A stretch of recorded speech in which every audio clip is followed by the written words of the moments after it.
क्या होता है जब लगातार मिलने वाले अत्याचार किसी महिला का धैर्य तोड़ देते हैं और वो बदले की ठान लेती है। कहानी की शुरुआत एक लड़की से होती है जिसका नाम बदरू निसा है। बदरू सड़क के किनारे अपने बॉयफ्रेंड का इंतजार कर रही होती है।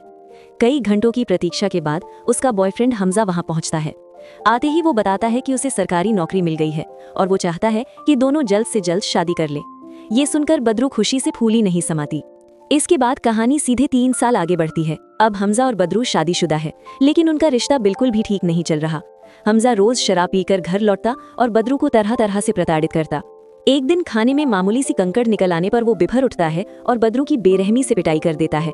अगली सुबह जब उसका नशा उतरता है तो वो बदरू को मनाने की कोशिश करता है और कहता है कि जो भी चाहो मांग लो, मैं पूरी कर दूंगा।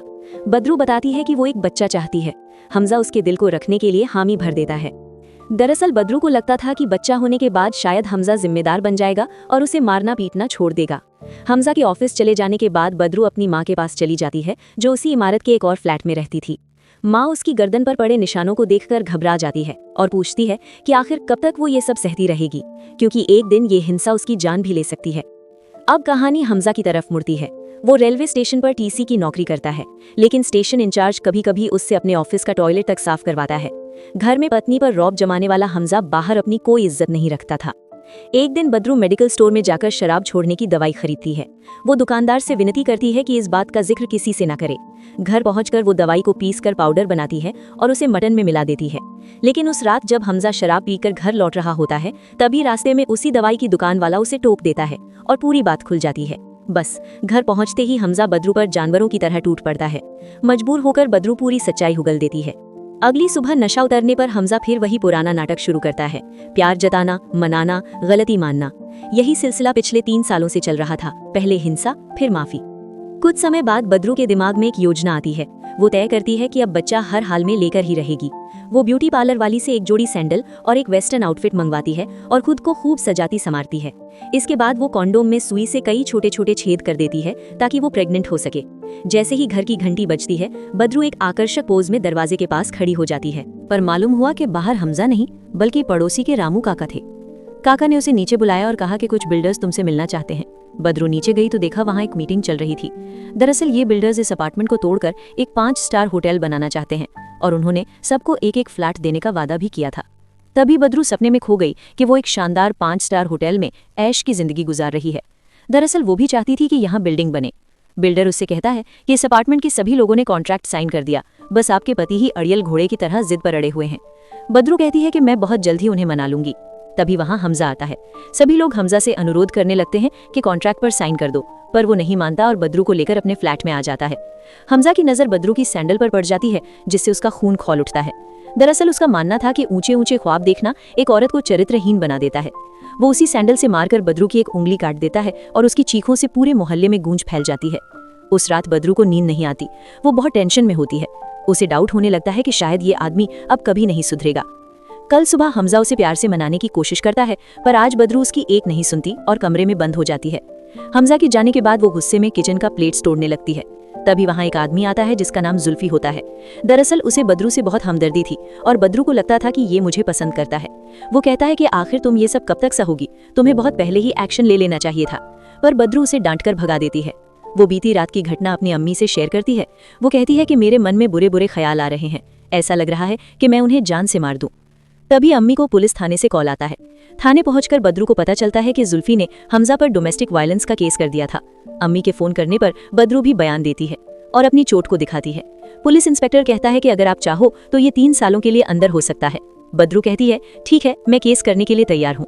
वो एक आखिरी बार हमजा से मिलने जाती है, पर हमजा बड़ी चालाकी से उसे प्यार के झांसे में फंसाने लगता है। वो अपनी गलती का सारा इल्जाम शराब पर लगा देता है और शराब छोड़ने का वादा करता है। वो बच्चा पैदा करने के लिए भी मान जाता है। ये बातें सुनकर बदरू इमोशनल हो जाती है और जाकर कंप्लेंट वापस ले लेती है। हमजा को लगता है कि अम्मी ने ही बदरू को मेरे खिलाफ भड़काया, नहीं तो मेरी भोली भाली बेगम मेरे खिलाफ जाने की सोच भी नहीं सकती। वो गुस्से में आता है और अम्मी की नाक पर एक गुस्सा जड़ देता है, जिससे अम्मी की नाक से ब्लीडिंग होने लगती है। वो गाड़ी से उतर जाती है और बदरू से कहती है कि आज से हम दोनों का रिश्ता खत्म। जब तक तुम इस आदमी के साथ हो तब तक मुझसे बात मत करना। अब इस घटना को 1 महीने बीत जाते हैं। एक दिन हमजा अपने काम पर होता है, तभी उसके पेट में जोरदार दर्द शुरू हो जाता है। जब वो डॉक्टर के पास जाता है तो पता चलता है कि उसका लिवर शराब की वजह से डैमेज हो चुका है और उसने शराब नहीं छोड़ा तो बहुत जल्द ही मर जाएगा। रात को जब वो अपने घर लौटता है तो देखता है कि बदरू ने कमरे को सजा रखा था। बदरू उससे बताती है कि वो बाप बनने वाला है। हमजा कहता है कि मैं आज से शराब छोड़ दूंगा, पर वो लिवर डैमेज होने की बात नहीं बताता। बदरू को लगता है कि अब सब कुछ ठीक हो गया है, हमजा सुधर चुका है। अब हम जुल्फी और अम्मी को देखते हैं। दरअसल वो अम्मी के साथ मिलकर एक टिफिन सर्विस का बिजनेस स्टार्ट करने जा रहा था और वो एडवर्टाइजमेंट के लिए वीडियो शूट कर रहा होता है। तभी वहां बदरू आती है और अम्मी को अपने प्रेगनेंसी की खबर सुनाती है।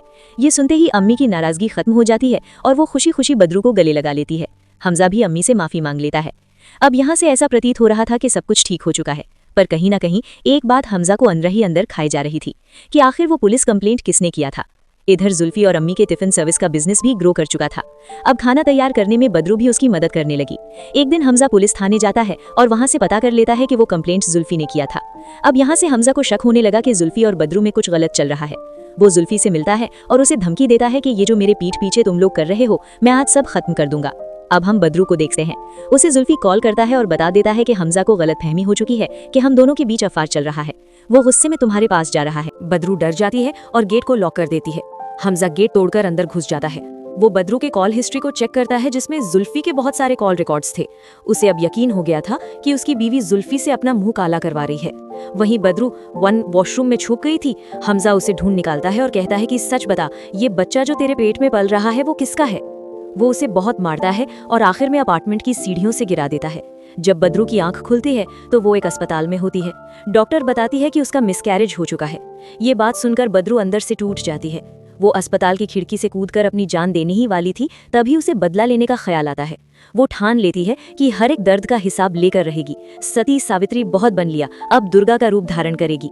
वो डॉक्टर से नींद की कुछ दवाइयां मांग लेती है। कल सुबह जब अम्मी बदरू के कमरे में दाखिल होती हैं तो देखती है कि सारा सामान बिखरा पड़ा है और बदरू ने हमजा को एक चेयर से बांध दिया है। उसने हमजा को नींद की दवाइयां खिला दी थी जिससे वो अपने होश में नहीं होता। अम्मी बदरू को एक आइडिया देती है कि इसे मारकर सूटकेस में भर दो और फिर किसी जंगल में फेंक दो।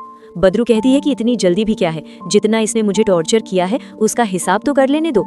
वो एक पेन उठाती है और घुमाकर उसके सर पर दे मारती है। अब इस प्लान में जुल्फी भी बदरू का साथ देने लगता है। रात में बदरू सिडक्टिव ड्रेस पहनकर तैयार हो जाती है और हमजा के होश में आने का इंतजार करने लगती है। जब वो होश में आता है तो उसे विश्वास नहीं होता कि उसकी आज्ञाकारी बीवी आज उसे इस तरह से टॉर्चर कर रही है। वो फिर से बदरू को प्यार के झांसे में फंसाने की कोशिश करता है, पर वो उसकी एक नहीं सुनती। वो अपनी सैंडल निकालती है और मारकर उसकी एक उंगली काट देती है। फिर वो उसके सामने बिल्डिंग के कॉन्ट्रैक्ट पेपर रखती है और उसे साइन करने को कहती है। हमजा डर के मारे साइन कर देता है। तभी हमजा का फोन रिंग होने लगता है। दरअसल ऑफिस के ड्रॉअर की चाबी हमजा अपने पास रखता था और चाबी मांगने के लिए ही उसके बॉस ने कॉल की थी। बदरू बहाना बना देती है कि हमजा के अब्बू गुजर गए हैं, इसीलिए वो गांव चले गए। बदरू की गैर मौजूदगी में हमजा ने एक शीशे का टुकड़ा चुपके से उठा लिया और उससे अपने हाथों में बंधी हुई रस्सी काट ली। वो बदरू पर हमला करने ही वाला था, तभी पीछे से अम्मी आई और उसके सर को एक कंबल से ढक दिया। बदरू तुरंत बेलन से उसके सर पर मारती है और उसे बेहोश कर देती है। अम्मी कहती हैं कि हम इसे ज्यादा दिन तक बांध कर नहीं रख सकते, इसका कुछ इलाज ढूंढना पड़ेगा। कल अम्मी ने एक आदमी से कहकर एक खास इंजेक्शन मंगवा लिया। दरअसल इस इंजेक्शन से आदमी कुछ देर के लिए अपाहिज हो जाता था। एक दिन अचानक बदरू के कमरे की बेल बजी। बाहर देखा तो हमजा का बॉस खड़ा था, जो ड्रॉअर की चाबी लेने आया था। बदरू तुरंत हमजा को अपाहिज वाला इंजेक्शन लगा देती है। जब मास्टर अंदर आता है तो देखता है कि हमजा अपने बेड पर लेटा हुआ है। वो बदरू से कहता है कि तुमने तो कहा था कि ये गाँव गया है। बदरू कहती है कि ये झूठ दरअसल इन्होंने ही कहने को बोला था। बॉस हमजा से चाबी के बारे में पूछता है। हमजा कुछ भी बोलने की हालत में नहीं था क्योंकि उस पर इंजेक्शन का असर हो चुका था। तभी बदरू उसे चाबी लाकर दे देती है। बॉस को उन लोगों पर कोई शक नहीं होता है। वो समझता है कि हमजा दारू पीकर बेड पर पड़ा है। वो हमजा को जल्दी ऑफिस आने के लिए कहता है और फिर वहां से चला जाता है। बदरू अम्मी से कहती है कि इन्हें इस तरह रखना बहुत रिस्की हो चुका है। अगर किसी को भनक हुई तो हम लंबे समय के लिए जेल जा सकते हैं। अम्मी कहती है कि अब इसे खत्म करने का समय आ चुका है। बदरू कहती है कि हम ऐसा नहीं कर सकते, इसमें और भी ज्यादा रिस्क है। तभी उसे एक आइडिया आता है। वो पुलिस थाने जाती है और अपने पति का मिसिंग रिपोर्ट लिखवा देती है, पर यह चाल इन्हीं पर भारी पड़ जाता है। पुलिस को बदरू पर शक हो चुका था। उन्हें लगता है कि जुल्फी और बदरू के बीच अफेयर चल रहा है, क्योंकि जुल्फी ने पहले भी बदरू की तरफ से कंप्लेन किया था। यकीनन इन्होंने ही मिलकर हमजा का गेम बजा दिया है। इंस्पेक्टर पुलिस की टुकड़ी बदरू के घर पर भेज देता है। वहीं घर पर जुल्फी हमजा पर नजर रख रहा था।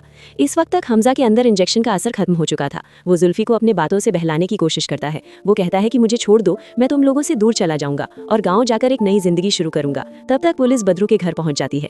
बदरू और अम्मी को लगता है कि अब उनकी चोरी पकड़ी जाएगी, पर पुलिस को हमजा कहीं नहीं मिलता। जुल्फी चुपके से बदरू और अम्मी को बताता है कि उसने एक इंजेक्शन देकर हमजा को छोड़ दिया है, क्योंकि उसने वादा किया था कि वो चुपचाप गाँव चला जाएगा और वापस कभी नहीं लौटेगा। पर बदरू बदरू और अम्मी जानती थीं कि जुल्फी ने उसे छोड़कर बहुत बड़ी गलती कर दी। जब पुलिस को वहाँ कुछ नहीं मिलता तब वो जुल्फी को पकड़ लेते हैं। एक पुलिस वाला कहता है कि तू बदरू का आशिक है ना, जरूर तूने ही हमजा को मारा होगा। जुल्फी बुरी तरह से डर जाता है और कहता है कि मैं बदरू का आशिक नहीं, बल्कि मुझे तो इसकी अम्मी क्यूट लगती है। ये सुनकर वहाँ मौजूद सभी लोगों के होश उड़ जाते हैं। अम्मी भी दंग रह जाती हैं कि भला इतने दिनों से ये बदरू को नहीं बल्कि मुझे चाहता था। तभी पुलिस वाले को कॉल आता है कि हमजा मिल चुका है और वो पुलिस थाने में ही है। वहाँ मौजूद सभी लोग थाने की ओर भागते हैं। मौका देखकर अम्मी जुल्फी को पकड़ती है और उसे किस कर लेती है। यकीनन अम्मी भी जुल्फी को पसंद करती थी। ये देखकर बदरू का मुंह खुला का खुला रह जाता है। अब हम हमजा को देखते हैं जो पुलिस थाने पहुंच चुका था। वो बदरू के खिलाफ कंप्लेन करने के लिए आया था, पर इंजेक्शन की असर से वो क्लियर नहीं बोल पाता।